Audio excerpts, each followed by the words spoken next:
C'est un article de Time Magazine qui montrait qu'en 2014, le deuxième hobby mondial derrière le porno, c'est la généalogie.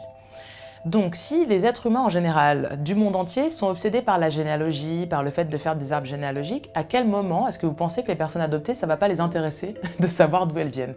Nous avons souhaité consacrer un nouveau droit individuel à des enfants qui aujourd'hui subissent un blanc sur leur récit et sont en demande d'informations. Permettez-moi de porter la voix des enfants, les enfants nés sous X. Au nom du même principe que vous avez décrit, c'est-à-dire qu'il est important, il est essentiel, même pour construire son individu dans la vie, de connaître de ses origines. À un moment donné, si on s'interroge sur est-ce qu'on va donner l'accès aux informations pour les personnes issues de dons de gamètes, ça veut dire qu'à ce moment-là, il y aurait une injustice terrible. Terrible. Donc je pense qu'effectivement, à ce moment-là, le débat va réellement aussi s'ouvrir, j'espère, pour les personnes nées sous X, et qu'elles puissent vraiment avancer et qu'elles puissent voir leurs droits qui enfin va être respectés. Pour les personnes nées sous le secret, c'est inentendable. C'est-à-dire qu'on lève le secret sur un don de gamètes, on ne lève pas le secret pour eux. Pour moi c'est inentendable. S'il y a l'évolution de l'un, il faudra qu'il y ait l'évolution de l'autre. On peut très bien comprendre qu'il y ait des droits à protéger d'un côté, mais quand on ne pense pas aux droits de l'enfant, c'est scandaleux quoi, pour un système français. C'est une question qui est d'une très grande complexité juridique. Selon la situation des enfants nés sous X, selon plein de paramètres, ils ont plus ou moins de facilité à accéder à des informations identifiantes ou non identifiantes sur, avant tout, leur mère, avant tout leur génitrice, mais aussi éventuellement sur leur père, qui le plus souvent est absent depuis la conception, ou même sur leurs frères et sœurs.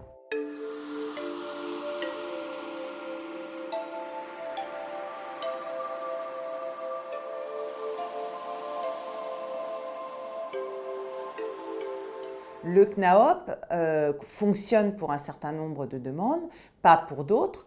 Pourquoi? Parce que, il a des moyens limités, il n'a pas accès à un certain nombre, par exemple, de fichiers, de répertoires. Deuxièmement, la majorité des dossiers aujourd'hui sont des dossiers qui sont avant 2002. Une vraie honte qu'on peut avoir par rapport à notre système français, c'est qu'effectivement aujourd'hui, les dossiers de ces personnes sont vides.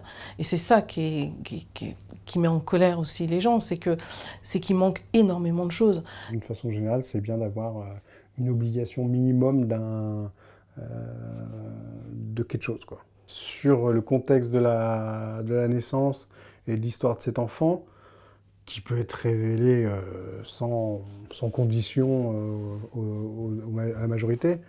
Je pense que ça, c'est indispensable, qu'il y ait une trace, ça serait presque même normal. Dans mon cas, par exemple, je suis noire, j'aimerais bien savoir d'où je viens en détail, et aussi parce qu'on n'a pas accès à nos antécédents médicaux. D'autant que la nécessité de pouvoir rester en contact avec les parents biologiques, au moins pour les institutions, sur le long terme, elle se pose. Il y a un certain nombre de conditions médicales qui n'apparaissent qu'avec le temps.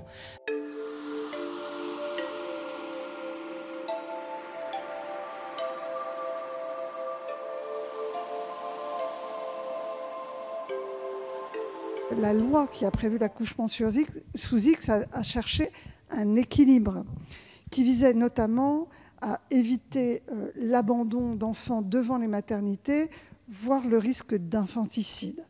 Et donc c'est pour préserver l'intérêt supérieur de l'enfant à la vie que cette loi de l'accouchement né sous X a été pensée de cette façon-là et a préservé la volonté des mères qui accouchent sous X de ne pas être recontactées. L'accouchement sous le secret, c'est les tours de Saint-Vincent-de-Paul, hein, où on a permis justement, pour éviter aux bébés de mourir, on a permis aux femmes de venir déposer cet enfant dans les tours où il y avait toujours une sœur de garde et il y avait une petite cloche. Est-ce que effectivement on va venir ça va démultiplier les accouchements sauvages? Peut-être ou peut-être pas. Regardez, même encore aujourd'hui, alors même que cet accouchement secret existe, on a encore des bébés qui sont abandonnés sauvagement. et mon avis n'est pas tranché sur la question parce que je suis simultanément une militante féministe et de l'autre côté une personne née sous le secret. Donc la militante féministe en moi considère que c'est important qu'il y ait une option pour les femmes qui veulent se séparer de leurs enfants, qu'elles puissent le faire, puisqu'après tout, les hommes peuvent, alors soit parfois ne sont pas au courant, c'est vrai, mais peuvent aussi simplement dire « moi ça m'intéresse pas » et puis continuer avec leur vie. Par contre, effectivement, je suis après moi une personne qui a des droits, et donc j'aimerais savoir d'où je viens, et j'aimerais avoir accès à mes antécédents médicaux, et j'aimerais aussi éventuellement savoir si j'ai des demi-frères, demi-sœurs. Peut-être que ces personnes-là aimeraient me rencontrer. Moi, j'aimerais bien les rencontrer. Le débat français, il est cadré comme ça. Moi, je conteste assez largement ce cadrage, parce qu'en fait, il n'y a que 3 pays dans le monde qui sont comme ça. Il y a la France, l'Italie et la République tchèque. Je ne crois pas qu'il y ait que 3 pays qui aient des politiques publiques féministes dans le monde. Donc pour moi, cette histoire de féminisme, elle n'est pas très convaincante au final. Si vous voulez justifier l'état actuel du droit en France, la bonne justification à mes yeux, c'est ces politiques garantissent que les mères qui ne veulent pas garder ces enfants ne les laisseront pas dans des lieux publics ou a fortiori ne les tueront pas pour ne pas subir les conséquences de leur accouchement.